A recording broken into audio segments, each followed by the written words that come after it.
Bueno, listo, señores. Ahora sí. Aquí tenemos la nómina que estamos manejando. No sé si de pronto se acuerdan o volvemos a empezar nuevamente la explicación.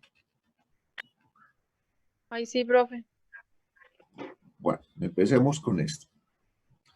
Habíamos dicho que el segundo elemento del costo de producción era la nómina. Dentro de la nómina, ¿qué es lo más importante que nosotros debemos saber así a manera rápida para hacer como un pequeño resumen? Primero que todo, que para yo hablar de nómina tengo que hablar de un contrato de trabajo, un contrato laboral. Un contrato laboral donde debe constar de tres características. La primera, que usted esté cumpliendo un horario. La segunda, que usted tenga una subordinación, o sea, alguien que le esté dando órdenes. Y la tercera, que usted tenga una remuneración, que le estén pagando por prestar ese servicio. Entonces, si usted cumple con esas tres condiciones, estamos hablando de un contrato laboral, un contrato de nómina. Otra de las cosas que habíamos visto es que en el contrato laboral existen dos partes. Una parte que es el empresario o el contratante y otra parte que es el empleado o el contratado. Esto hay que tenerlo muy en cuenta por el tema de que cuando vayamos a aplicar las fórmulas hay una parte que de los costos de la nómina que tiene que asumir la empresa o el contratante y hay otra parte de la nómina que lo tiene que asumir el empleado o el trabajador o el contratado, perdón. ¿Cuáles son los requisitos mínimos para contratar? Son los tres que le acabo de mencionar. Estos son los requisitos mínimos de contratar o tienen que cumplir esas tres características.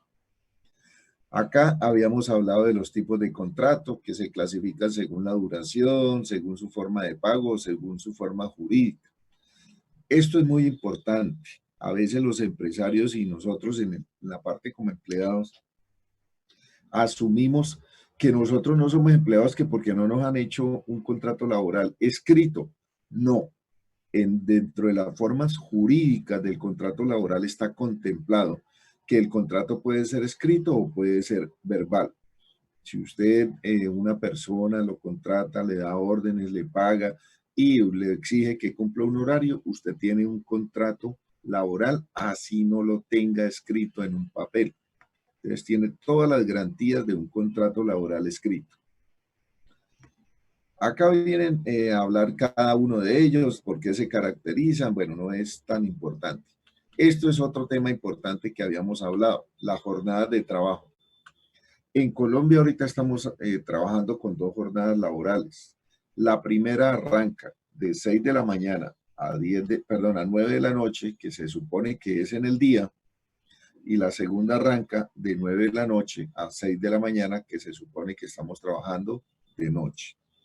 Esto para efectos de poder calcular las horas extras y el recargo nocturno de aquellos trabajadores que trabajan después de las 9 de la noche.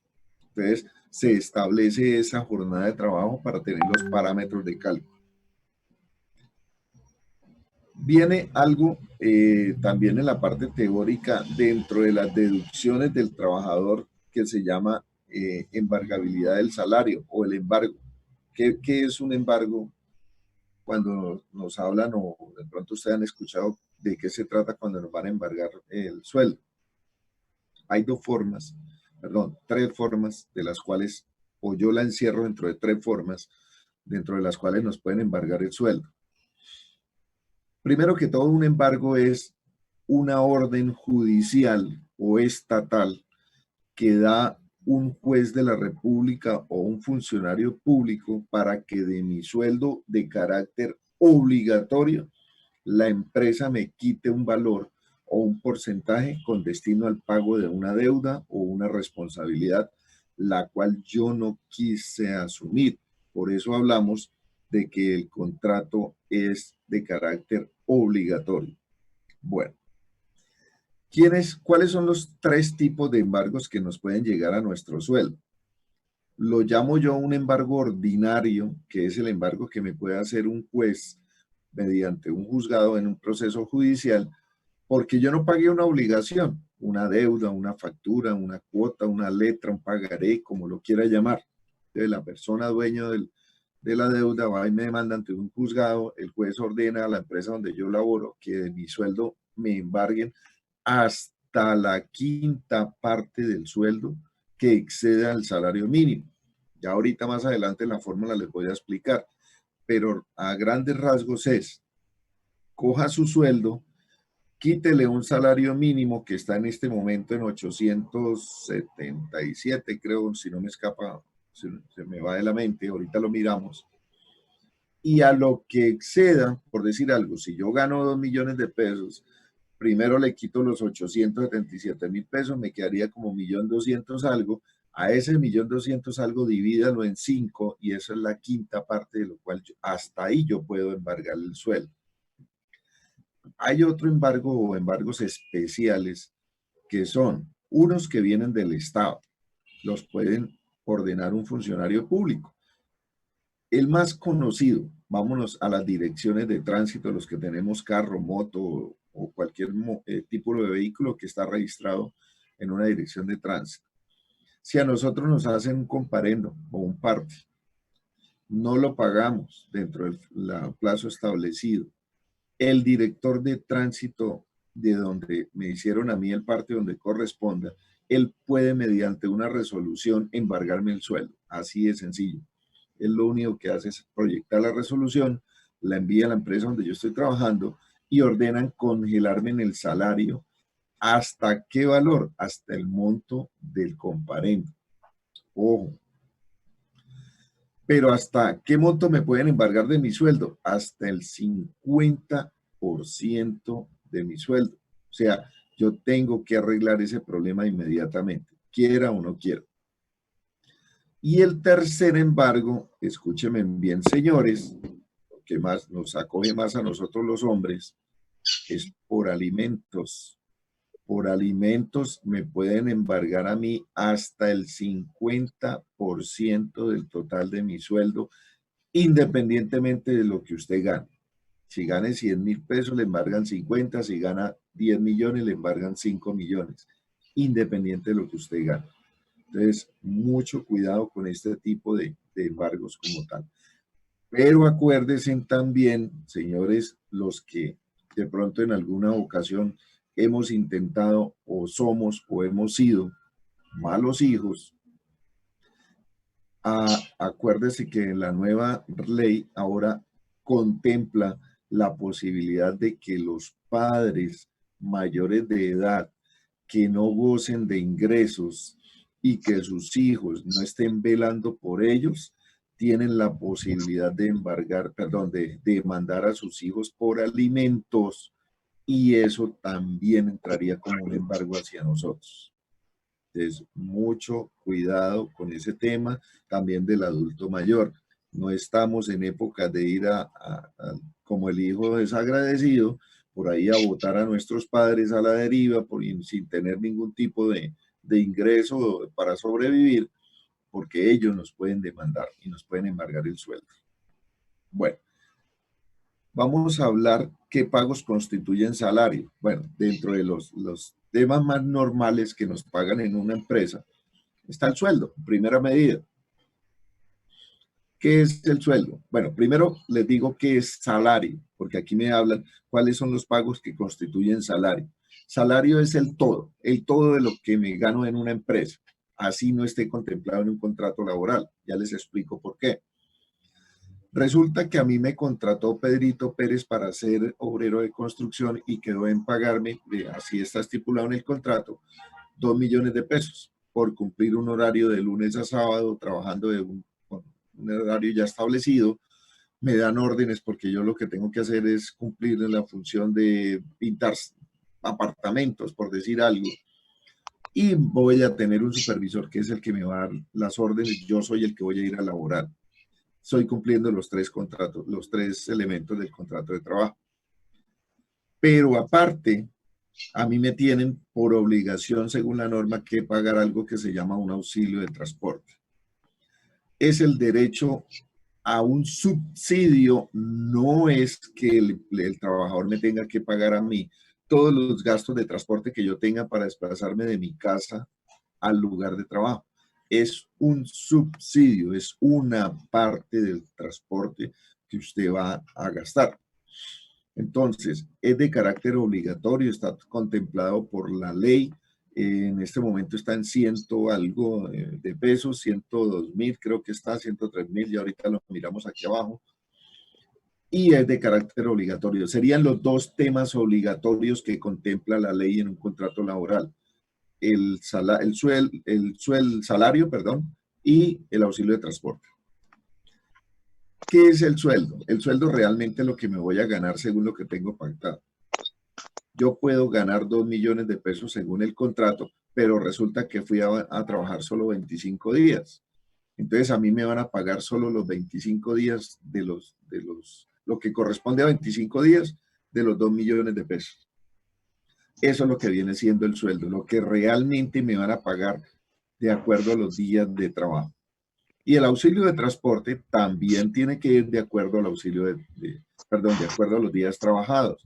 Si yo trabajo 25 días, pues me van a pagar los 25 días de auxilio de transporte. Por favor, no se les olvide el micrófono por allá el que lo tiene prendido.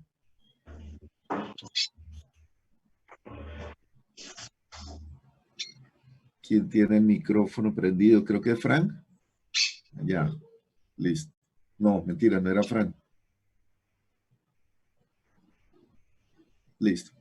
Bueno, ¿qué me pueden pagar también dentro de un contrato laboral adicional a mi sueldo y a mi auxilio de transporte? Yo puedo Profe, trabajar. ¿lo Dime. puedo interrumpir un momento? Sí, Profe, dígame, es claro. que como tengo que salir a trabajar, tengo que dejar grabando, pero yo no tengo cómo grabarlo, entonces le voy a pedir el favor a una compañera, Ah, pero sí, le tranquila. pide permiso, no la deja grabar. Ay, grabar. A ver, espérate un momentico. ¿Y en qué Dice que parte no yo requiere que los... necesita permiso.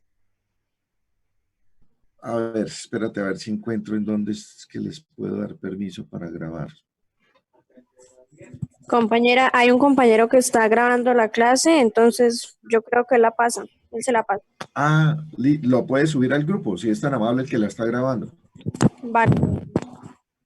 Ok, Listo, listo. profe, Problema gracias. solucionado. Venga, pregunta del millón. ¿Por qué el que la está grabando no le pidió el permiso y a la otra compañera sí? Pre-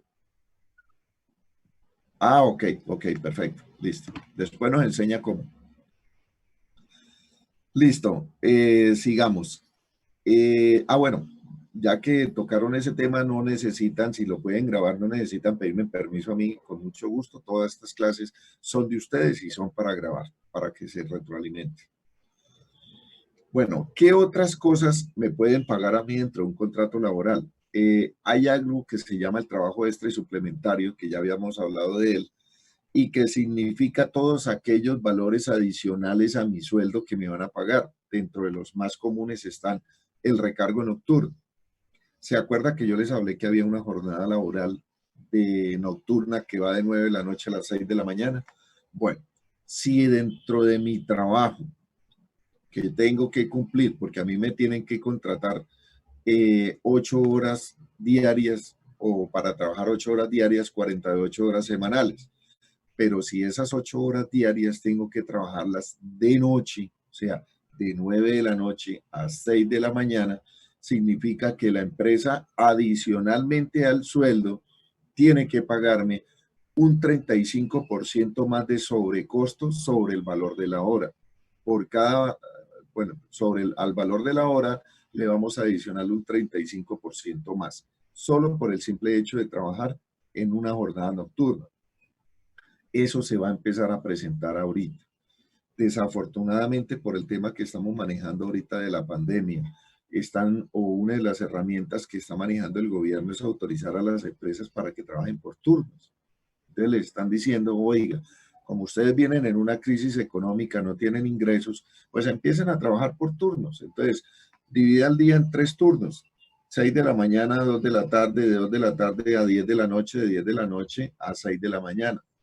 Entonces, de esa forma, habrían 3 turnos de 8 horas, que es lo máximo permitido por cada trabajador, pero entonces los que van a trabajar después de las 9 de la noche, usted le tiene que pagar un recargo nocturno. Ahora, hay otro tipo valor adicional, que es el trabajo que yo hago por fuera de mis 8 horas, que se llama las horas extras. Entonces yo ya cumplí mis 8 horas en el día, trabajé de 6 de la mañana a las 2 de la tarde, pero mi jefe me dijo, necesito que se me quede hasta las 4 de la tarde porque necesito hacer un trabajo específico. Claro, con mucho gusto yo me quedo, pero son 2 horas adicionales al sueldo que usted me tiene que pagar, dependiendo del día y dependiendo de la hora. Puede ser un festivo, puede ser un domingo, puede ser un día corriente. Entonces, dependiendo del día, hay un factor para cada situación. ¿Qué otras cosas me pueden pagar dentro de mi contrato laboral? Las comisiones para los que son vendedores. Perdón. El micrófono, por favor. Si no, cada vez que yo hable, el perro me contesta. Bueno, otro serían las comisiones en ventas que manejan valga su redundancia, los vendedores, casualmente está dado es para los vendedores. Y hay otras dependiendo de la empresa en las políticas de la empresa donde esté trabajando.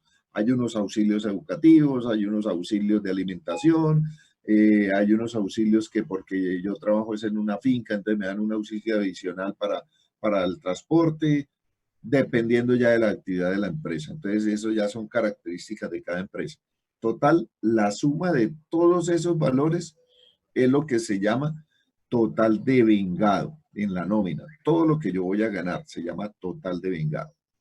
Bueno, entonces, por eso es que les insistía yo que cuando yo hablo del salario, es lo que está pactado en el contrato y no necesariamente tienen que estar ahí las horas extras ni nada. Eso es algo que está protegido por una ley y yo no sé si voy a trabajar horas extras o no, o recargos nocturnos.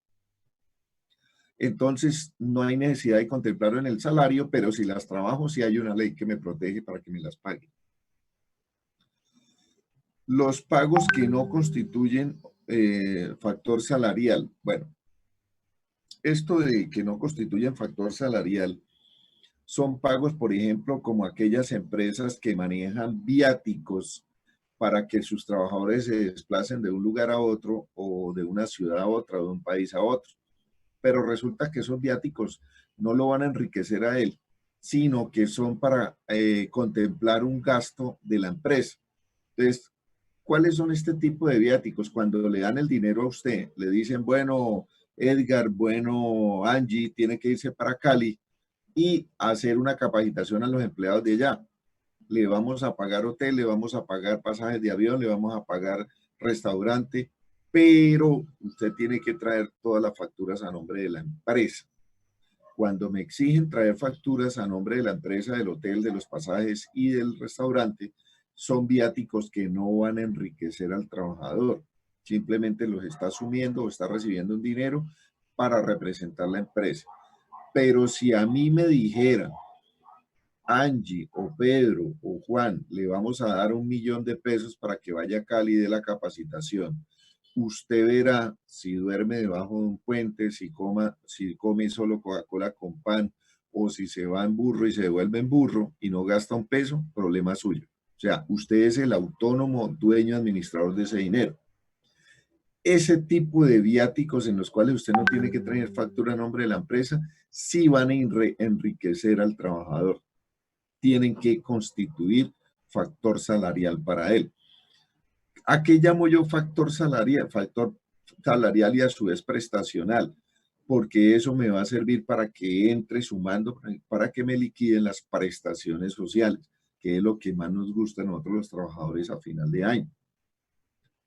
Bueno, acá entre los pagos que no constituyen salario estaban los que les hablaba, los viáticos que son a nombre de la empresa o aquellos otros valores que me contemplen a mí, que me paguen, pero que son necesarios del servicio y que los asume la empresa al 100%. Acá están los conceptos en la guía que yo les mandé de cada uno de ustedes y aquí ya vamos a hablar de las deducciones. Bueno, permítame, le muestro el archivo de Excel. Este es el formato de la nómina. venga, lo encojo un poquito. Bueno, este es el formato de la nómina que vamos a liquidar. Acá están en este formato, desde donde empieza la columna de sueldo, está todo lo que va a recibir el trabajador durante un mes, todos los conceptos que va a recibir, que es lo que nosotros llamamos total de vengado. Acá está la suma de todos los conceptos. Acá tiene que sumar desde sueldo hasta aquí a otros ingresos. Pero también hay unas cosas que me tienen que deducir o descontar de mi sueldo. Eso lo vamos a llamar deducciones. Es lo que tenemos acá, este segundo cuadrito. Entonces, a mí me tienen que quitar por concepto de salud, por concepto de pensión, por fondo de solidaridad, por retención en la fuente y otros tipos de conceptos que ya ahorita se los voy a explicar cuáles son los más comunes. Acá vuelvo y sumo todo lo que me van a quitar de mi sueldo y al final la empresa tiene que hacer esta operación matemática. A cada trabajador coge lo que se ganó, el total de vengado, le quita el total deducido y le queda una columna de neto a pagar, que esto es lo que le van a consignar a cada uno de ustedes en sus cuentas. Esto es lo que le van a entregar a usted la empresa, esto. ¿Qué fue lo que le quitaron? ¿Qué fue lo que usted ganó? ¿Y cuál es lo que le van a consignar? Es lo que nosotros llamamos la colilla de pago o el tiquete de pago de nómina. Esto es lo que le mandan a su correo o se lo entregan personalmente. Bueno, volvamos nuevamente a los conceptos. Entonces, ya sabemos qué son las deducciones, es todo lo que me van a quitar de mi sueldo. Entonces, hay varios tipos de deducciones, pero hay deducciones que son compartidas. Una parte la paga el trabajador, una parte la paga la empresa. Entonces, dentro de las deducciones, el primer gran grupo son los aportes parafiscales. Los aportes parafiscales están contemplados por aportes a 3 entidades diferentes. Los aportes a la caja de compensación, al bienestar familiar y al SEN. Son valores que son asumidos totalmente por la empresa. Al trabajador no le pueden quitar nada de su sueldo por estos conceptos. ¿Por qué los empresarios de la nómina aportan a las cajas de compensación? Porque resulta que las normas laborales dicen que yo tengo que generar o procrear en mi empresa un ambiente de recreación y de esparcimiento a los trabajadores para aquel tema de la productividad y el estrés que se maneja. Entonces, como no todas las empresas tienen la capacidad de montar clubes o montar sedes recreacionales, entonces lo que hicieron fue crear una caja de compensación que es la que me brinda eso. Y por eso todo empresario tiene que aportar a su caja de compensación una parte de la nómina con el fin de que atienda a cada uno de mis trabajadores.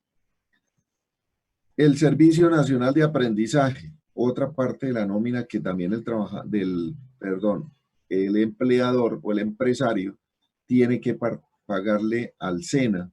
¿Con destino a qué? A aquellas personas que no tienen recursos para poder estudiar.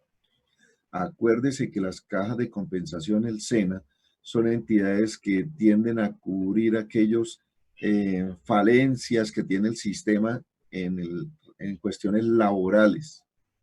Por eso es que ahorita está de moda, no sé si algunos de ustedes habrán escuchado, que piden subsidio al desempleo. ¿Sí lo han escuchado o no?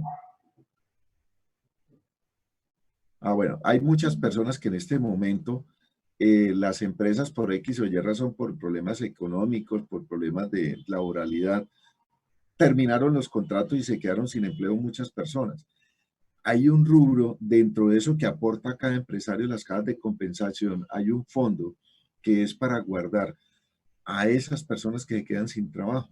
Entonces, de ahí, de esa caja de compensación es donde sacan la plata para pagarle a usted 6 meses de un subsidio, no es el sueldo, no es que usted venga trabajando ganándose 2 millones y se acoge al seguro y le van a seguir pagando por 6 meses los 2 millones, no, es un subsidio que le van a dar con unos prerequisitos. Usted tiene que, mientras dure los 6 meses o menos sin trabajar, usted tiene que hacer unos cursos de laboralidad, tiene que estarse reportando a la caja de compensación, ellos le están girando a usted mediante bonos, ellos no le entregan dinero, creo que les dan son bonos de mercado o bonos para el arriendo para que paguen ese tipo ya se va a acabar, creo que esta es primera clase, de recursos. Entonces el SENA es para cubrir a aquellas personas que no pueden estudiar de los estratos bajos, 0, 1, 2 y creo que, bueno, 3. No creo que haya discriminación según el estrato al cual pertenece, pero sí tiende a aquellas personas que no tienen la posibilidad de poder estudiar, porque todo lo que se estudia en el SENA es gratis. Allá tampoco le pueden cobrar a usted absolutamente nada. Todo es gratis. Y en la última institución es el bienestar familiar, que todos sabemos para qué sirve. Es para cubrir la niñez de Colombia, la niñez que está desprotegida y a los futuros trabajadores de Colombia. Acuérdese que la niñez y ustedes los jóvenes son los que van a mover la economía de un país. Entonces al Estado le conviene que esa niñez no esté en la calle metiendo vicio, haciendo actos ilegales, sino que se esté enfocando en un estudio y se esté enfocando en una proyección de vida para que produzca, para que se incorpore una sociedad en la etapa productiva. Bueno, si se llega a cortar la clase, no se olvide que me den 5 minuticos, yo vuelvo e ingreso otra vez y volvemos y nos conectamos, por favor. El segundo grupo es el tema de seguridad social. Es el segundo grupo de descuentos que me van a hacer a mí. ¿Qué contempla la seguridad social? Contempla el régimen pensional, el régimen de salud y el régimen de riesgos laborales o riesgos profesionales. Bueno, hablemos primero del régimen pensional. Cuando falte un minuto, por favor me avisa a alguien, no quiero que se me corte así de feo. El régimen pensional es aquel dinero que aporta una parte del trabajador, otra parte de la empresa, a un fondo con el cual el dinero que llegue allá me lo van a guardar por 20 años, por 25 años, se supone que son como 20, 25 años, para que cuando yo llegue a la etapa de vejez, yo tenga dinero para poder subsistir, donde ya ninguna empresa le vaya a dar trabajo. Todos los aportes que yo hago, lo que le digo, actualmente el aporte al fondo de pensiones está tasado en el 16%, del cual el 4% del sueldo mío lo pago yo, lo asumo yo trabajador, el otro 12% para completar el 16% lo asume la empresa. Quiere decir que si yo gano $1.000.000 de pesos, del $1.000.000 de mi sueldo me van a descontar 40.000 pesos para el fondo de mi pensión y la empresa tiene que asumir 120.000 pesos para completar el 16%, que serían los 160.000. Así está dividido eso. El régimen de salud también es compartido, está tasado en el 12.5% total de la nómina, el 4% lo paga el trabajador, el 8.5% lo paga la empresa. ¿Esto qué cubre? Salud, todas las enfermedades que ustedes tengan que no sean generadas de un sitio de trabajo o de una actividad económica. Una gripa, un dolor de cabeza, una apendicitis, todo lo que no sea generado de un problema laboral. Entonces, me van a atender en el régimen de salud, que es lo que administran o manejan las EPS. Y este régimen de riesgos profesionales también tiene que ver con la salud, pero son las enfermedades profesionales, las que derivan de una actividad económica o una actividad de trabajo. Por ejemplo, el tema que tenemos ahorita, el coronavirus. Tenemos que salir a trabajar. La empresa tiene que tomar las medidas de riesgo de que yo me pueda contagiar, sobre todo sector manufacturero y construcción, que son los que están ahorita trabajando.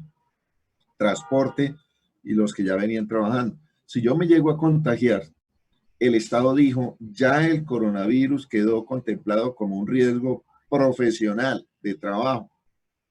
Entonces, ¿quién me va a asumir el cuidado y los gastos que voy a tener en la clínica? La ARL, que es la administradora de riesgos laborales.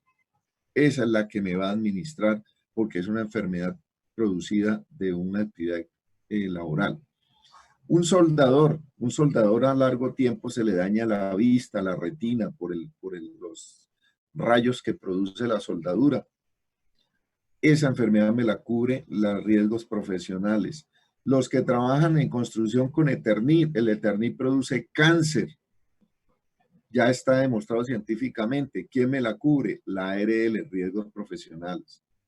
Si me da cáncer y yo no trabajaba en nada que tuviera riesgo en el trabajo, entonces ese cáncer me lo tiene que cubrir. Es el régimen en salud, una EPS, es el que me lo tiene que cubrir. Esos son los dos grupos. Faltaría el tercero, que es de prestaciones sociales. No sé cuántos minutos me quedan. ¿Alguien me puede decir cuántos minutos quedan? Bueno, alcanzo a explicar entonces el de prestaciones sociales. Acá está. Aportes para fiscales, aportes para prestaciones sociales. Entonces resulta que las prestaciones se dividen en 4 grupos. Cesantías, vacaciones, intereses a las cesantías y prima de servicios. Aquí me faltó prima de servicios. Bueno, ahorita la incluyo dentro de la guía. Prima de servicios. ¿Qué son las cesantías? Las cesantías simplemente es un reconocimiento que le va a hacer a usted la empresa por cada año de trabajo que tenga dentro de la empresa, año cumplido. O puede ser fraccionado, porque puede ser que usted lo contrataron en enero, pero le terminó su trabajo en junio, entonces tiene que pagársela fraccionadamente. Pero siempre es reconocimiento al tiempo de trabajo que lleva la empresa. Las vacaciones es un reconocimiento, un pago que le hace con el fin de que usted vuelva al 100% de productividad. Entonces le dicen, oiga, váyase para su casa, descanse 15 días hábiles, le damos una plata para que se vaya para la casa a disfrutar y llegue totalmente nuevo y repuesto, 100%. El problema es que nosotros nos vamos, como lo decía en clase, nos vamos para la costa, nos tiramos en la costa con una botella Volpar y llegamos con un camarón todos rojos y achicharronados. Pero bueno, se supone que las vacaciones es para eso. Intereses a las cesantías. La norma dice que las cesantías usted me las tiene que pagar todos los días. Perdón, todos los meses. Pero como hay otra norma que dice que se creó un fondo de cesantías y que los empresarios tienen que consignarlas, liquidarlas mensualmente, pero consignarlas anual, entonces el empresario se va a quedar con mi platica todos los meses durante un año. Entonces me dice el Estado, oiga, como usted se quedó con la platica del trabajador de las cesantías, liquídele unos intereses mes a mes y al final del año se los paga por toda la plata que usted se quedó de él por efectos de cesantías. Y viene la prima de servicios que no está acá, ya ahorita la busco, debe estar por ahí, que es algo parecido a la cesantía. La cesantía me reconoce en el tiempo. La prima de servicio me reconoce es la utilidad que genera una empresa. Entonces es el reconocimiento que me hace el trabajador a mí, perdón, el empleador a mi trabajador sobre las utilidades que generó en un año. Que no, que es que la empresa no generó utilidades sino pérdidas. No me interesa porque fue mal administrada y usted, empresario, fue el que la administró. La norma dice que tengo que liquidar prima de servicios a todos mis trabajadores y que se las tengo que pagar anual, partidas en 2 periodos, la mitad a mitad de año y la otra mitad a final de año. Esos son los 4 grupos de las prestaciones sociales. ¿Alguna pregunta hasta acá? ¿No? ¿Ninguno? Bueno, creo que ahora sí ya se va a acabar el tiempo. Entonces, aquí en la parte de abajo están ya, aquí jornada de trabajo, ya hablamos de ello. Fórmula, acá están las fórmulas que yo les envié. Acá está el valor del salario mínimo, 877.803 para el 2020 y un auxilio de transporte de 102.854 pesos. La suma de los dos es lo mínimo que me deben pagar a mí como trabajador en Colombia, el que tenga un contrato laboral. Lo mínimo, menos no me pueden pagar. Nadie puede ganar menos de un salario mínimo en Colombia. Bueno, acá está lo de las trabajo extra y suplementario, cómo se liquida. Entonces, para yo poderlo liquidar, lo primero que tengo que calcular es el valor de la hora. ¿De dónde sale el valor de la hora? Yo cojo el salario mensual y lo divido en 240. ¿Por qué 240? Acuérdense que yo dije que un trabajador debería trabajar 8 horas diarias por los 30 días del mes, son 240 horas.